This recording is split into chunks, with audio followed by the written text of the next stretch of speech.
This business is tough.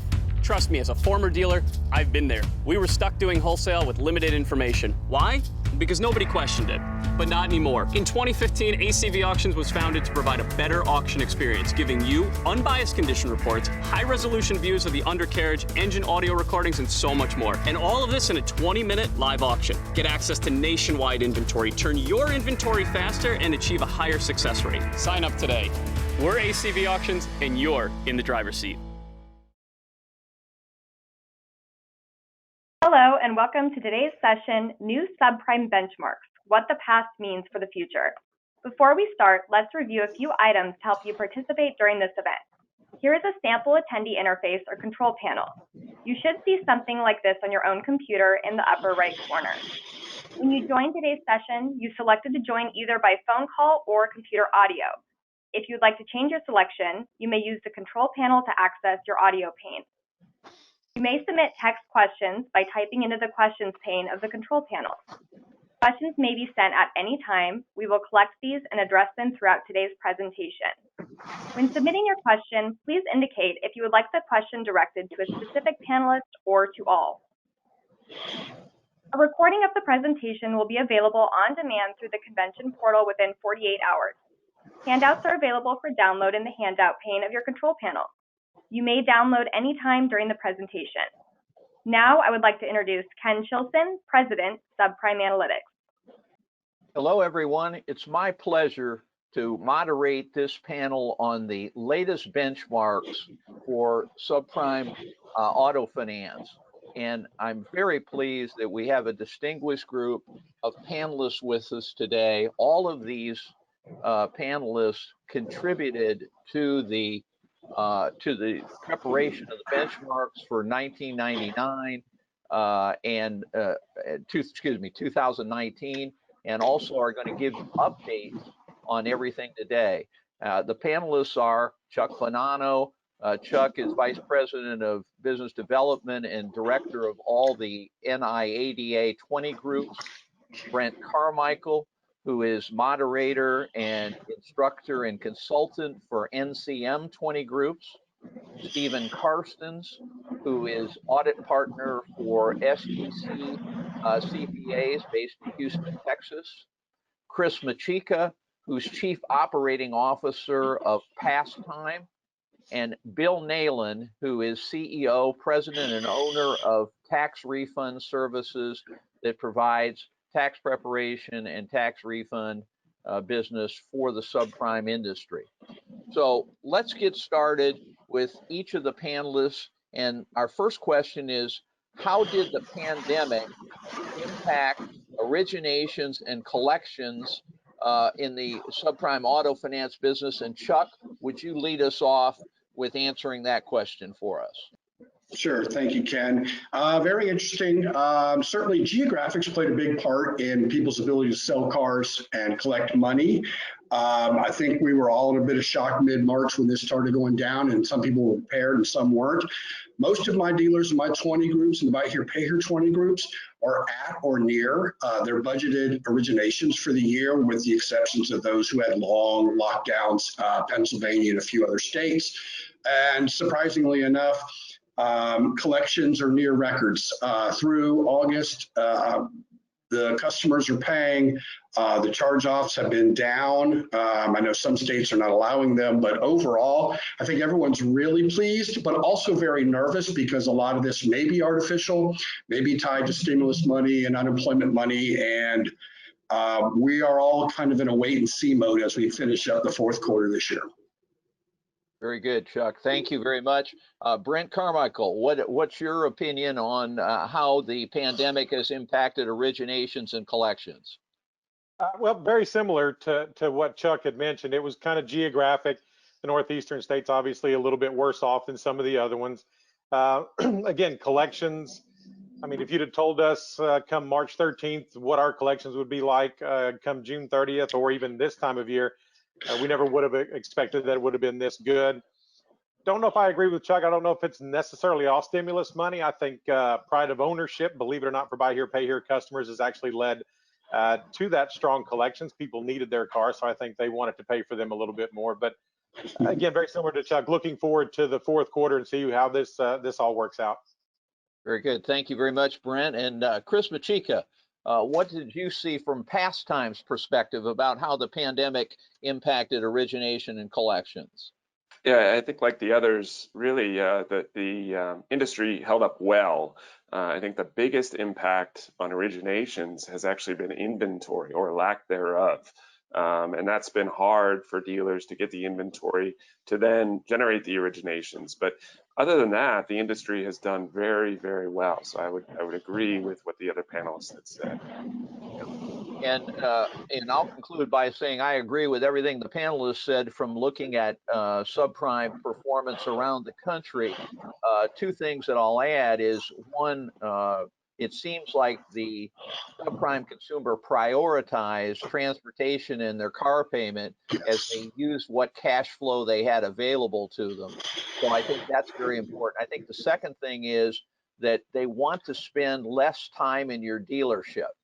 So they want to not only buy a car online, but they also want to close the deal online, so that operators who use that technology seem to fare better than some of the others. So I'd like to move on next to Bill Neylan. Bill, talk to us about what changes have occurred in the market since January 1st of 2020, and tell us what you saw chronologically this year. The biggest thing we saw was that in January of 2020, the consumer entered the year in an extremely strong financial position. They were fully employed, getting overtime, wages were rising. And obviously I won't get into every month specifically here, but tax season started really strong. The consumers were, buying cars, paying their bills. The virus reared its head in March, and then things started kind of falling off the cliff as far as, federal orders, stay at home. April stimulus checks came out on April 15th, and they were as high as almost $4,000. Tax season really was pushed and punted to July 15th. June and July, you still had tax money and stimulus money out in the environment. You also had federal unemployment benefits along with state up to an additional $600 per week. This put consumers who were laid off or actually chose to not work in a better financial position than when they were working. In July, tax season came and went with little to no volume. So the IRS has said there's at least 10% of tax returns still need to be filed. Once August came, the unemployment benefits ended. So the market kind of has been drying up. So I would say that, to summarize, January had the tax season, January through March was tax season, April was stimulus checks, and then, May, June, July was unemployment benefits. So where we're going right now, Congress is talking and tossing a lot of bills about additional stimulus, more so with tax refunds. So what we're looking at in January to April, if some of these bills are passed, tax refunds can average $10,000 to $15,000 next year, and that will act as a stimulus for Q1. Very good. Thank you very much, Bill. Chuck, would you tell us kind of the support from your benchmark information, what you've seen as far as the pandemic and its effect on originations, collections, and the market in general? Sure.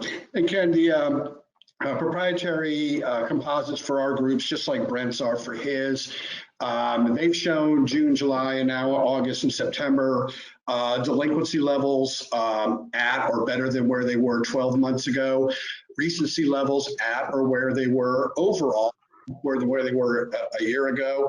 And as far as the originations, again, that has been much more tied to the geographic areas, as Brent talked about, in the Northeast, or in those states where the governors had a very heavy hand in what you can and can't do. And the other one was, as we looked at tying to Chris Macheca's comments, we had some dealers who bought a lot of inventory in the first weeks of the pandemic because they had the capital to do so and prices were plummeting, and they've been well positioned all summer. But now inventory levels are probably the lowest I've seen moderating 20 groups, and the inventory turns the highest I've seen.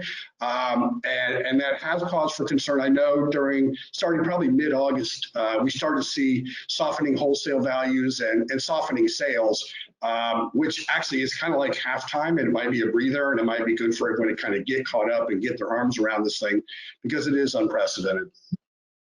Excellent, Chuck. Very, very helpful.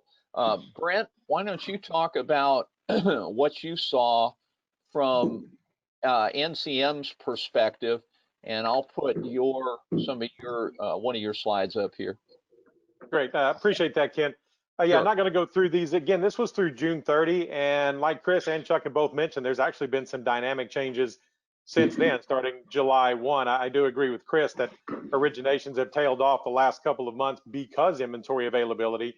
But one thing, again, I would tell you on March 16th, if you'd have told me sales would have only been off by 9%, I would have told you were crazy, or any of these numbers would be where they were going into this. We would have all said you were crazy and would have taken this. So, but again, there have been some changes over the last couple of months. Inventory availability for our dealers, day supply is still pretty good, but won't be if sales rates continue to be what they are expected to be for the next couple of months.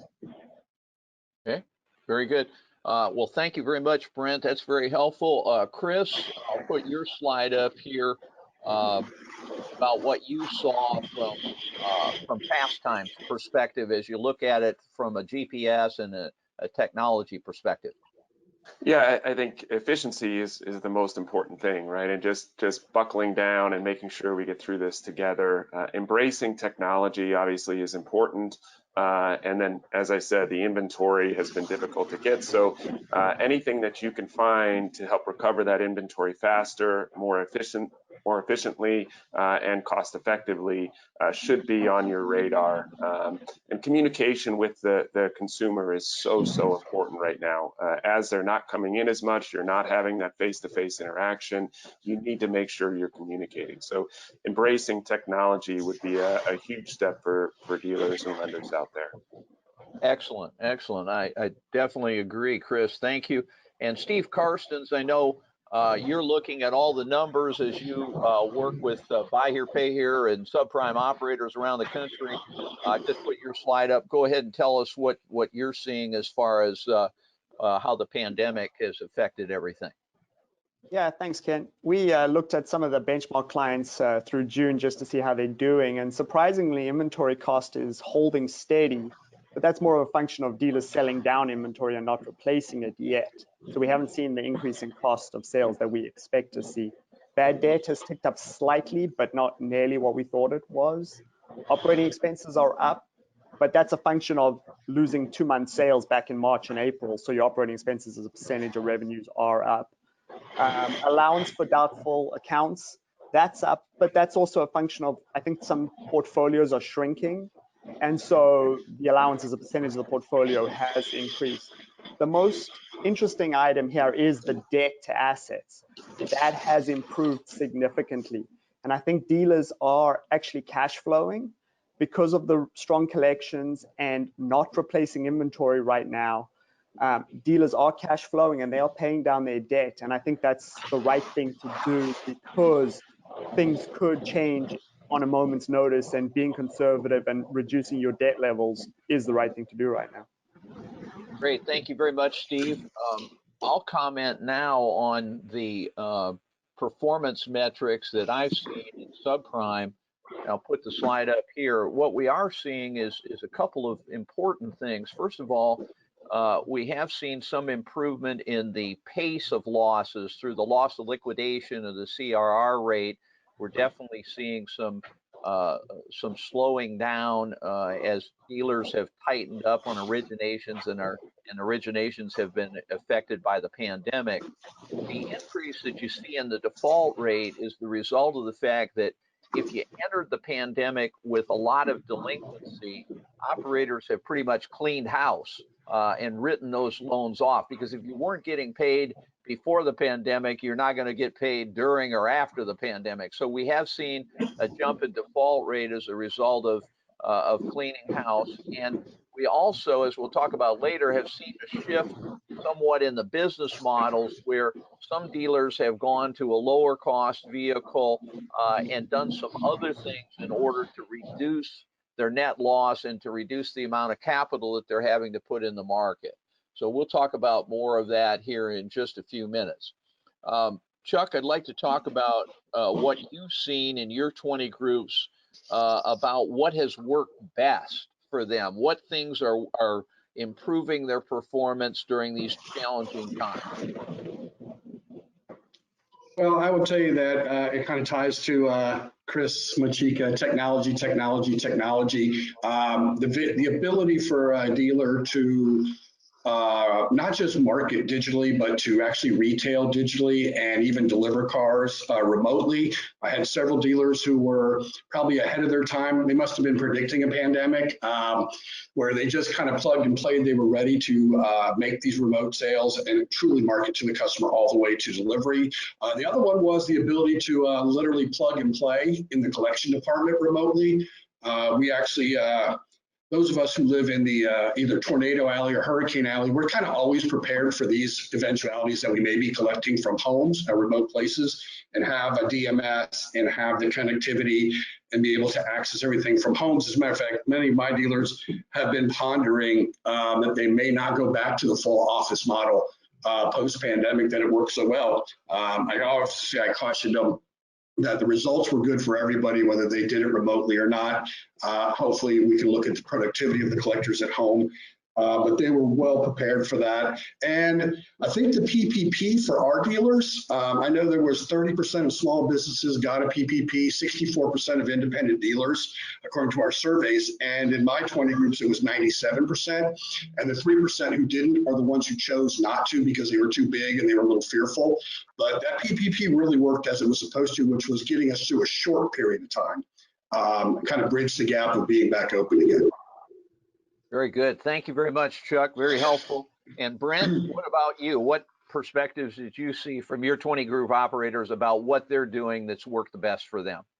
Well, to be quite honest with you, Ken, the ones that were the most successful or have been through this are the ones that are pretty much able to do business as usual. And what I mean by that is they were pretty much already set up to handle sales and customers from a virtual standpoint, from a sales standpoint. Collection departments were already well trained and ready to handle unemployment and short paychecks or layoffs. So again, the ones that have struggled the most were the ones that were either unable or unwilling to be flexible or a little open-minded in what the future is going to bring. And we did have some dealers that simply chose, even though they weren't required to physically close their dealerships. So like I said, the ones business as usual are the ones, and it sounds very simplistic, but those are the ones that have really done the best so far and will probably continue to do the best so far. Very good. Thanks, Brent. And Chris Macheca, how about from PassTime's perspective? What's working best for your customers? Kind of echoing what Steve had said, cash is king, right? So the dealers that had cash on hand and were really focused on making the right deals and managing their business effectively and efficiently were the ones that performed really well throughout this situation. Obviously, as I said before, technology played a huge role, whether that was being able to do deals virtually, take payments virtually, text message with customers. I think all those things, being efficient and making sure you got enough cash on hand to manage the business appropriately, were what was successful. Very good. Thanks, Chris. And Steve Carstens, what tips can you give for how your operators have, what best things have they done to handle the pandemic situation? Yeah, we've seen some dealers really revamp their entire operation and not be afraid to change things and try things. Some dealers get used to doing the same thing for 20 years, and some dealers have totally redone the way things work, the way employees work, and it's really worked well for some employees. Excellent. I think what I've seen is that some operators, rather than just granting extensions or deferrals, they've looked at how the stimulus checks or the additional unemployment have impacted their customers, and they're making sure that their customers are devoting as much of their cash flow as possible to repayment of whatever loans they have outstanding. Why is that important? It's important because we don't know what the stimulus payments are going to be going forward. We don't know how long this is going to last. So if we understand how much your customers are relying on those repayments, you can better judge where the problems are going to be coming from. So again, rather than just granting deferments, I think looking at and understanding each customer's situation is very, very important.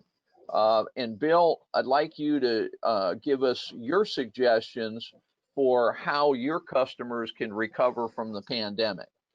Well, Ken, just like you had mentioned, that right now there's no set additional stimulus. So, for example, if there's no additional stimulus coming, the next stimulus may be tax season in Q1. So what we recommend is for obviously every dealer to get a tax season partner and have a tax marketing program.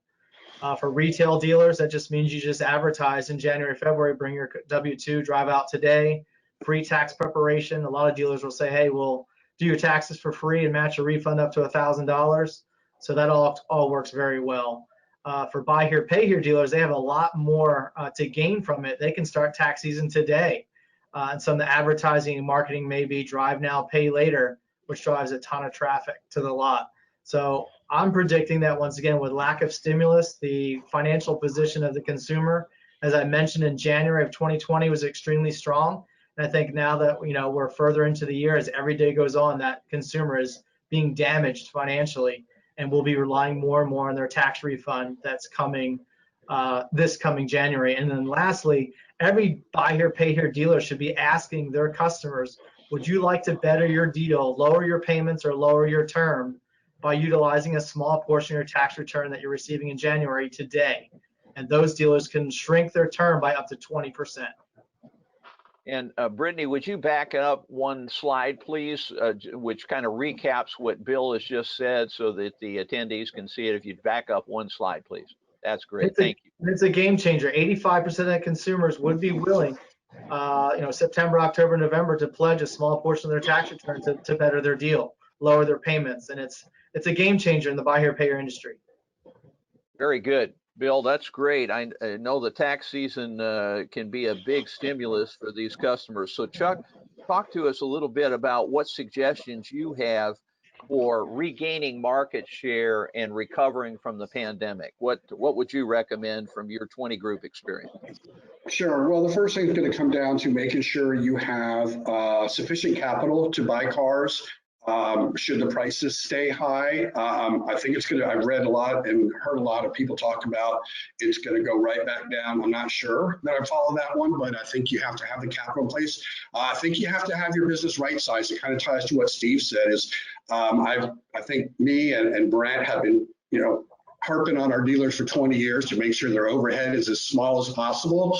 And this pandemic and lockdown really made a lot of our dealers really dive into the nuts and bolts of what they're spending each month and how they're doing it, and actually get away from some of the things that they've been very safe because it's been tradition and spending a lot of money and reviewing their staff. And I know as I talk to dealers who did any furloughs or did any layoffs, they basically found they could do the same volume or more with less folks and less expense out there. And I think they're going to be much better prepared. And I told anybody if we have any blip downturn in wholesale prices, if you've got the cash, you should buy every car you can buy. That's great advice, Chuck. Thanks for sharing that with us. Brent, your thoughts? Same question. Well, I appreciate the opportunity for this, Ken. Our biggest thing for our dealers has been we want them to be optimistic pessimists. We want them to hope for the best, and we want them to prepare for the worst. And really more from a model standpoint, going into this, we started having calls, Zoom meetings every week with our dealers.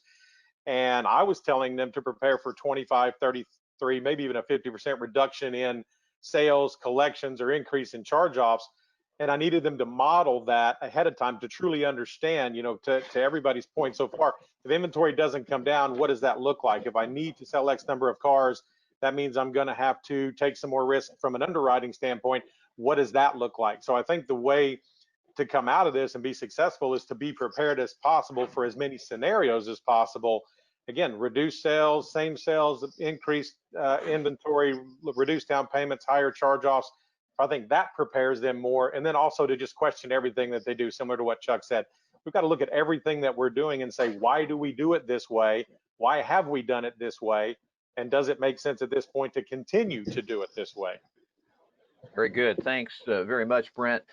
Chuck, I'm going to ask you to reverse your answer on this one and talk about mistakes that you see operators making out there today. What are some of the mistakes that you should avoid? Sure. I think probably the most interesting one I found, and somebody touched on, it might have been Brent touching on, or you talking about the deferments.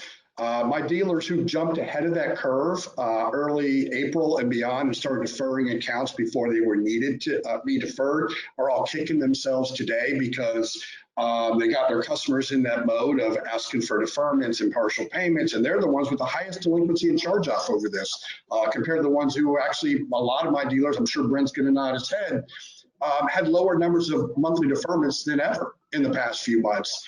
And it was interesting, kind of tying to Brent's discussion about, I read an article in Forbes not too long ago that said the original stimulus money, not unemployment money, but stimulus money, 97% of Americans use that money for paying bills. And I think as I look forward, I'm thinking that this might be 29 to 2010 all over again, where people have a little bit of lack of confidence. So staying in their jobs and staying in their cars might be their best choices. I think the other one that people did is Brent's point. We said, be confident, be bold, and just be smart. Prepare for it doesn't work out. I mean, we have a lot more ahead of us besides the pandemic. We have a very serious election coming up that could change the world. We have civil unrest in many of my dealer cities, and all these things have an impact on people's psyche. And I think that's probably the one thing I think from my Zoom calls, Brent might concur with this, is that you really got to know your dealers on how they view the world from just their reactions to what's gone on. Great, thanks, Chuck. And Brent, your thoughts, same thing. What mistakes have you seen out there that you could help and share to avoid if you're an operator today? Well, they've actually, Ken, been the two most common. Knee-jerk reaction to what's been going on, similar to what Chuck was saying, where from a collection standpoint, let's say the dealers were just deferring everybody and not really getting any kind of documentation, just assuming that was the best way to do it, or vice versa, lack of any reaction at all, just sitting back going, hey, this too will pass. And some of those dealers that have had that mindset are behind and have been left behind and may not be able to regain their market share.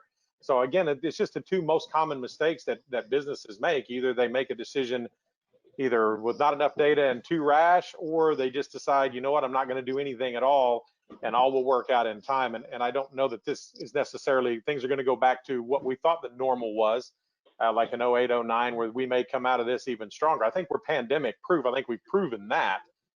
To a certain extent, in that we have not been affected as anywhere close to any other industries, but just not understanding knee-jerk reaction or the exact opposite, going too far with the decision. Very good, thanks, Brent. And Chris Macheca, tell us what mistakes you've seen from a PassTime perspective.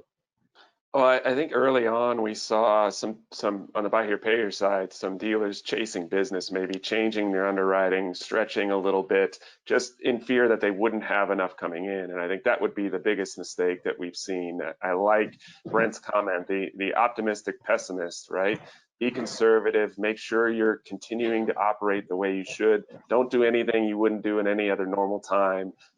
Just make sure you're being consistent and efficient in how you manage your business.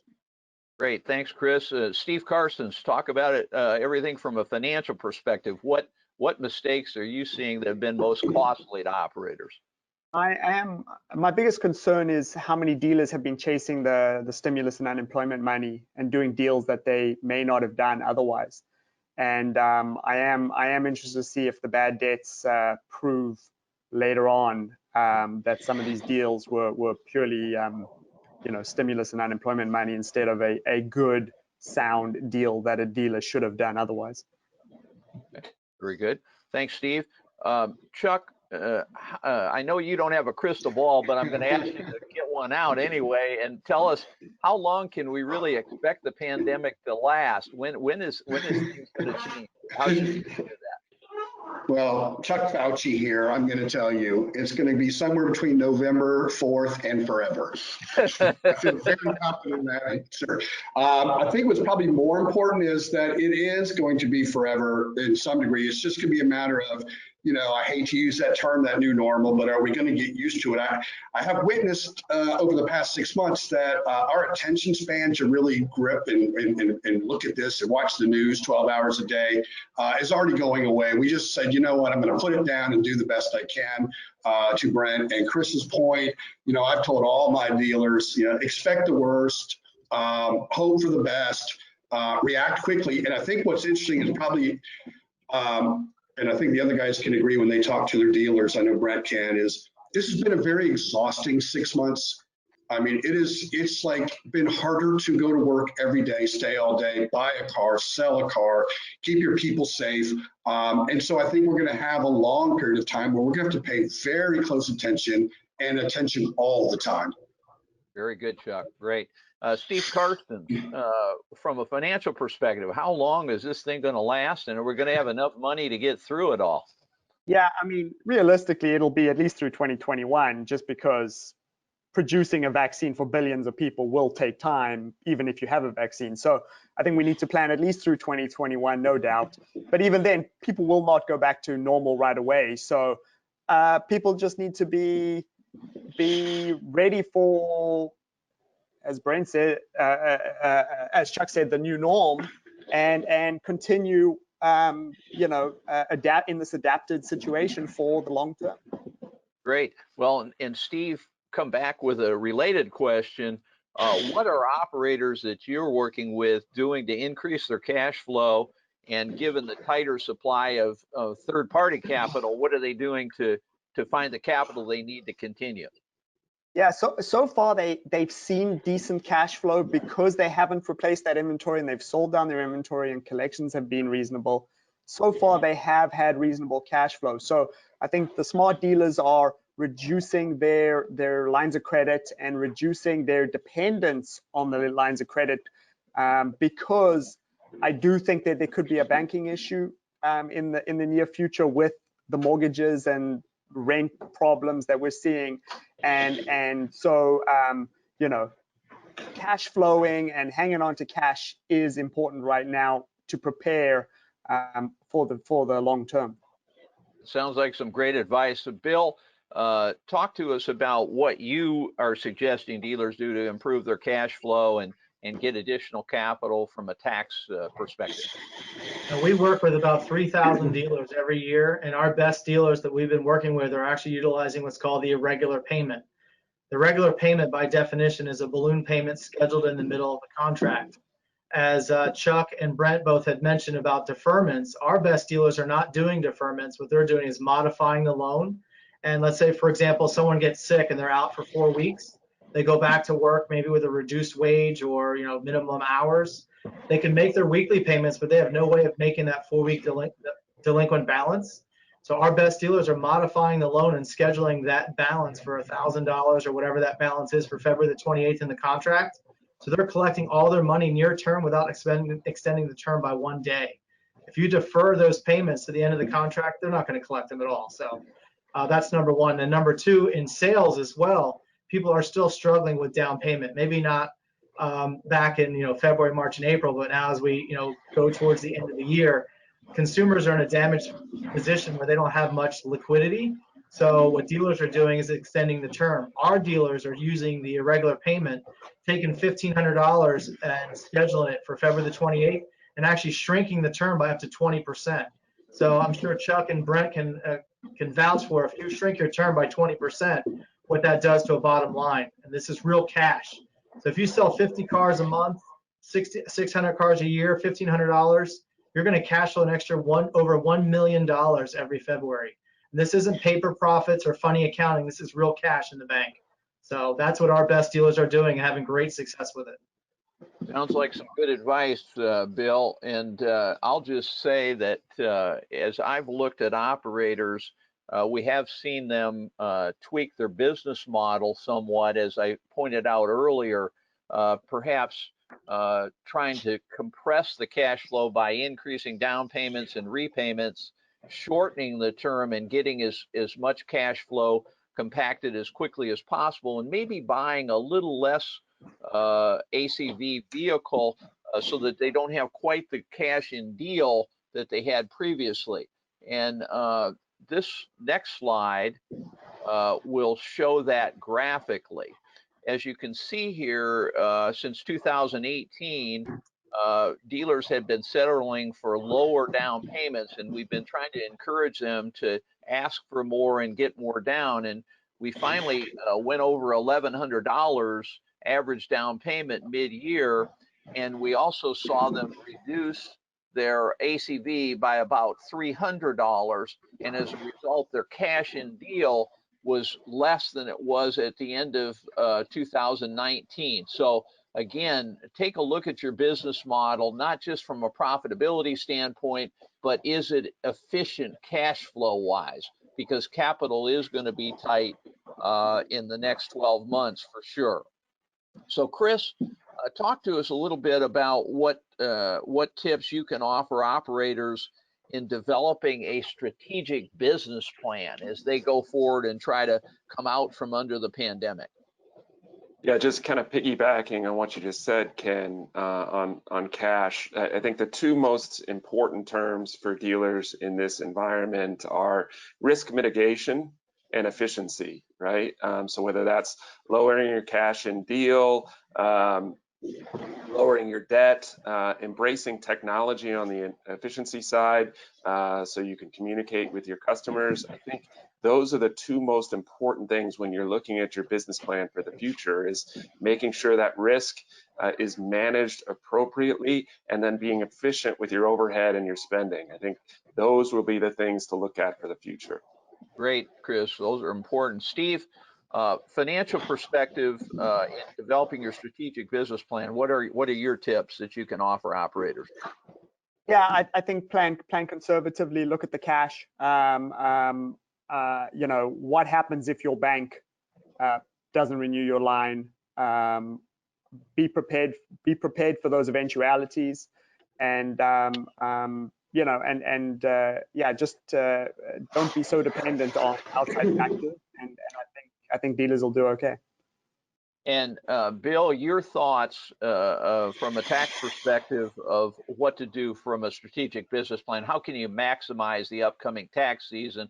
I know some dealers think the tax season isn't there anymore, but you've proved that it really is. So tell us how to maximize their upcoming season. I think this tax season is going to be the most important tax season ever. Once again, I think consumers are in a damaged financial position, and the way the government's acting, there may be no additional stimulus until tax season. So that's what things dealers need to plan for. So dealers need to get a tax partner today, get with their tax partner, lay out their business model, their buy here, pay here, or retail. If they're buy here, pay here, they can start tax season today. They should be utilizing that a regular payment, reducing their term by 20%. Ken, you just indicated down payments are up, which is great. Cash and deal is down. Utilizing a tax partner can actually increase your down payments, reduce your term, as well as, you know, reduce your cash and deal. It's a game changer if you can reduce your term by 20%. I cannot, and I hope Steve, I think everyone on this panel can vouch for that. That term is your enemy. Most dealers are increasing their term by 10%. Our dealers are reducing their term by 20%. You can utilize tax season for collections, as well as, like I mentioned earlier, about the COVID crisis. So you're crazy if you're not doing it. So get on it. Thank you very much, Bill. Chuck, what tips can you suggest for dealers in developing a strategic business plan? Yeah, they kind of tie to everything that's been said just prior to that. I think I've spent more time talking to my dealers via Zoom meeting or physical 20 group meeting recently about having several plans in the hopper, anything from Armageddon, my bank shut me down and now I've got to figure out how to liquidate or shrink my business dramatically, all the way up to a huge opportunity we may have in the spring. It's not just tax money, but it's subprime starting to go back upstream and get in their proper place, which allows us bigger and better customer base, and be prepared kind of for any eventuality. The other thing is stick to the two things that really matter. And the number one is your car model that fits your business. Don't just roll your hand up and say, I give up, I got to go spend $2 grand more for a car. And reconning that car, I got to spend an extra $500 a car, because those are the non-operating uses of cash that can balloon a business and drown you in cash. And the second one is make sure that you're right-sizing your business. You're spending the right amount of money for the originations that you do. Very good, Chuck. Excellent, excellent advice. Brent, your thoughts. Same question. What tips can you give operators for developing a good business plan? Ditto, I guess, kind of what everybody said. But as I mentioned earlier, you know, we worked with our dealers to model going into this. We actually have an exercise that they have to do in our 20 group meetings every year. It's a projection, and it's based on cash flow. It's a very easy one to use for them to change if they need to, and that's something that we've been going over with them for the last 5 or 6 months, is changing everything from the volume going down a little bit to the cost of the car going up a little bit to performance lacking a little bit as far as charge-offs. I think they just need a formal model, period. A lot of them, it's kind of on paper on a napkin, but a spreadsheet or something where they can actually see what the numbers are, I think is the biggest key to that. I mean, we can all talk about it in theory, but until you see it in black and white, that's when it really kind of hits home what the ramifications of those decisions are. So just a formal model, period. And Chuck, I know you can attest to this. We've got guys out there that still have the philosophy, I'm just going to sell cars and collect money. And they really literally do not know what their business does. They pull out their wallet, and if there's cash in there, they're doing good. And if there's no cash in there, they got to sell cars and collect more money. Scary in this day and age, but that is more the rule than the exception to the rule. So, just get a formal model on paper that you can see black and white and revisit it on a monthly basis. Very good. Very good, Brent. Good advice. Chris, we know that capital and cash flow may be tight with the challenging times that we're in. So should operators invest in technology? And if the answer is yes, why? Oh, well, yeah. I mean, who would imagine a year ago we'd be here at the NIADA convention doing it virtually, right? So technology has obviously changed everything as far as the world is concerned. So with a focus on efficiency, I would say work with your DMS providers, make sure you're exploring every single part of their integrations and things that they can do to improve efficiency, to lower your overhead, for one. So you can take payments virtually, you can communicate with customers virtually. Just do everything you can to look at what is out there for you. On the GPS side, obviously, a big part of that is risk mitigation, right? You've got a very valuable asset out there that you want to protect. You want to make sure you get back with inventory levels at the way that they are. That value has gone up even more. So getting that asset back quickly, effectively, and efficiently so the value is higher is so important. So just exploring DMS, exploring payment options, exploring GPS to one, again, mitigate that risk and create greater efficiency for you. Excellent. Steve Carstens, your thoughts about investing in technology. You're looking at cash flow and all the numbers. Should they or shouldn't they, and why? Absolutely. I mean, this is a very fluid situation right now, and dealers with good technology are the ones who can react to the situation. Again, the day dealerships got shut down by the governor, it's the ones that had a good telephone system, a good DMS, paperless deal jackets. Those are the guys who could send their collectors home and let them continue to work from home without any hiccups. If you had an old school telephone system, you had no way of routing those calls and working from home. So technology allows you to be more efficient and to react quicker. Very good, Steve. And let's talk about training and education. Chuck, I'd like you to give us your thoughts on do you think training and education is important in the current environment, and why? Sure. Well, and I'm going to plug Brent as well as myself on this. Getting trained with an online class or an in-person class or even these conventions really just scratch the surface. And I think it's interesting because in my 20 plus years of moderating 20 groups, we've always had our biggest growth in membership during good times. And it seems to me the opposite probably should be true. This is when you probably need your group, you need your fellow members, you need your moderator more than ever to help you navigate through these times. And that's where you're going to find the real-time solutions, the things you didn't think about that might help you through your situation. And I would encourage everybody, regardless of if you're a retailer, buy here, pay here, small or big, 30 years in the business or 30 minutes, a 20 group and a board of directors for you to help you navigate this and watch their mistakes and see their successes that you might be able to emulate is probably more important now than ever. Totally agree. Great comment, Chuck. And Brent, your thoughts on the same question. How about training and education for your operators? Well, and again, this is something I know I've been preaching, and you have, all of us on the panel have been preaching now. Well, I've been doing this for 13 years on this side, 31 total. Training. It shouldn't take a pandemic to get us to want to train and to educate ourselves, but for some reason it does. And I know Chuck's been doing, we've had Zoom meetings every week. My members, I'm sure his are too, are tired of all the emails I've been sending them about this webinar and that webinar and this webinar.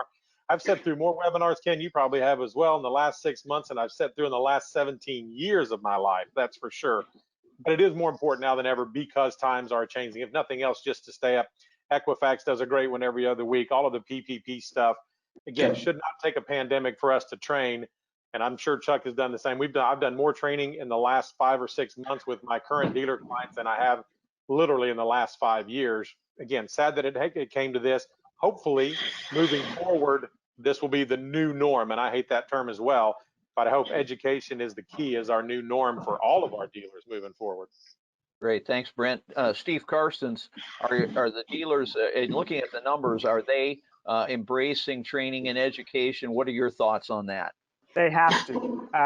There are literally weekly changes in tax laws, payroll laws, employment laws, collection rules.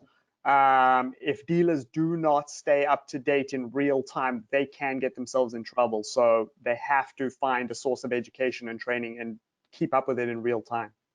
Excellent. Yeah, well said. Chris, I'd like to ask you, what have we learned from the pandemic so far? What lessons have we learned, and share those with us? I think the biggest thing is we've learned anything is possible, right? We never in a million years could have imagined us going through this situation. So being prepared for that, trying to look forward, trying to forecast ahead and be prepared, be flexible, understand that changes are still going to happen. We still don't know what's going to happen with stimulus, as we've talked about here. So be prepared, be flexible, and just understand that anything can happen and try to take it as it is. Yeah, very, very good, Chris. Thank you. Chuck, same question. What have your operators or dealers learned from the pandemic? Well, I think Brent will agree with this one too, is that when you go through subprime cycles where they dig deep into our business, when you go through recessions like we did in 09 and beyond, a lot of that stuff's kind of in the Moderator handbook, and certainly this one, I can't find it yet, although I'm writing it today, the pandemic part of the book. But I think what we really learned is that you can buy cars online and remotely. You can sell cars, truly do digital retailing, and that will work, and your customers will work it. Many of my clients have said it's worked great for everybody. You can collect remotely, and you can do all these things, you know, utilizing the technology that's out there much more efficiently, and it makes a much better model. Very good, Chuck. Thank you. And Brent, your comments on the same question: what we've learned from the pandemic. Well, I'm going to take a holistic approach in that I'm going to say that change is not a bad thing. Obviously, this has not been a good change necessarily, as far as obviously being a pandemic, but it did make us change the way we do a lot of things. And again, it created efficiencies, as Chris has said. We have dealers, and Chuck has seen these. Well, I won't buy a car online, I got to touch one. Well, now you have to. We know that'll work. A year ago at one of the meetings in June of 2019, I brought up to one of my groups, what about the Carvana model? Will that work in buy here, pay here? I almost thought they were going to fire me and throw me out of the meeting room when I brought that up. That will never work in buy here, pay here, Brent. It will not work. Now, we haven't got there yet. I get that. But just that closed-mindedness that, no, we can't do underwriting virtually. We can't handle some of this stuff virtually. And now we've had to. So, maybe I'm a glass half full kind of guy. I'm that optimistic pessimist. But to me, what we've learned is change is not a bad thing. It can be a very good thing for our business. Excellent. Very good, Brent. Very helpful. And Bill Neylan, what have you learned from the pandemic and your customers as well? I agree with Brent, because change is a good thing. It's making better operators stronger, and maybe bad operators forced to look at their business model and actually get stronger and kind of get off their rear end and do something. I also agree with Chris, reach out to your DMS partners, reach out to your vendors. A lot of our dealers reached out to us and say, look, man, we're really scared. What are your dealers doing, implementing tax season, whether it's in September, October, using the irregular payment. A lot of our dealers had said to me, look, what am I going to do to keep people in their car? I don't want to repo these cars right now. or as Chuck said, based on where you live, you can't repo these cars. So working with customers if they get sick, using the irregular payment, scheduling tax, modifying the loan, adding those payments for February for tax season. Keeping a customer in a car is like not repoing a car is like making another sale. That's what I'm trying to say. So these dealers are being creative and forced to be creative, and just, some of these products have been there forever. We've been around 25 years, and dealers are now just kind of waking up. Very good, Bill. Thank you. And Chuck, could you discuss some of the operating changes that you've seen some of your 20 group clients make, if any, during the pandemic? What operating changes have you made? Yeah, I kind of ties to all this stuff is the same thing. Can't buy these cars online, can't digitally retail to these customers, can't deliver a car to their homes or remotely sign documents, can't have my collectors sit in their homes and collect via phone and remote access to DMSs. I think probably what it really made of everyone do is really, to Brent's point, make the changes, is question everything we've done and was it necessary. I think one of the things that I've been challenging my guys lately with has been a lot of ours, I'm sure Brent would agree, they have some of the old staffing formulas for collections that I struggle with. In the day where I had a big old phone book and I went out and knocked on doors to get payments, and now I've got 60% of my customers on recurring electronic payments. I've got an IVR on my phone system. I've got a portal pay on my website. I've got a GPS in the car. I've got to start and interrupt. Someone has 250 accounts per queue. I'm like, well, what do you do all day? Well, I texted them. Well, okay, that took 2 minutes. I mean, we've got some efficiencies that are available to us. I think some of this pandemic and working remotely has kind of uncovered those opportunities out there to do more with less and going forward. Great, thanks, Chuck. And Brent, what changes, if any, have you seen some of your operators make during the pandemic? Again, similar to what Chuck's saying, more of an embracing of the technology. Again, we still had quite a few of our dealers that just maybe weren't ready, more on the sales process standpoint than anything else, as far as handling some of this stuff virtually, that they're kind of getting into the 21st century, so to speak, with inventory acquisition, with that sales process. On the collection side, again, the working from home has always been kind of a struggle. How do I manage it? Compliance issues. We didn't see as much of that as I thought we would going into it. I thought more of them would embrace that, but a lot of them, if they could come to the office, they had them come to the office. So again, more from the sales process standpoint, I think just embracing the technology that's out there because they were forced to if they wanted to be able to sell cars. And Steve Carstens, the same question. Have you seen some changes that your clients have made in operations? Yeah, we've seen some employee rotation because employees are out sick or working from home. So we've actually seen some employee rotation, and that's actually a good thing. That is actually in auditing, that's actually a best practice, because getting someone to look at someone else's job and see how they do things and getting a fresh perspective on something is a great way to, see if there's a better way to do something. So we've seen a lot of job rotation, a lot of working from home. Very good. Chris, same question for you. What changes have you seen? Yeah, really just echoing what everybody said, more with less. Being able to utilize a remote workforce has been big. But yeah, I think I agree with everything everyone said. I want to personally thank each and every one of the panelists today. Some tremendous information here that can really help operators be more successful. So thank you all for your time today, your great comments, and thank you for contributing to the benchmark report for 2019. And again, I think all this information can be a great help if you'll consider it as you move forward. I wish everybody good luck. And Stacy, I'd like to turn it over to you now to wrap up everything. Thank you to all of our presenters and to everyone in attendance today. That's all the time we have today for questions. We will compile any unanswered questions submitted, and the presenters will respond directly. Once you leave today's session, you'll receive a survey on the presentation. We appreciate your time in providing us with valuable feedback. To attend another breakout session, please return to the convention agenda and select the link to log into the next session. On-demand content is available at your convenience in the on-demand section of the convention website. On behalf of NIADA and our presenters, thank you for joining us today and have a great rest of your day.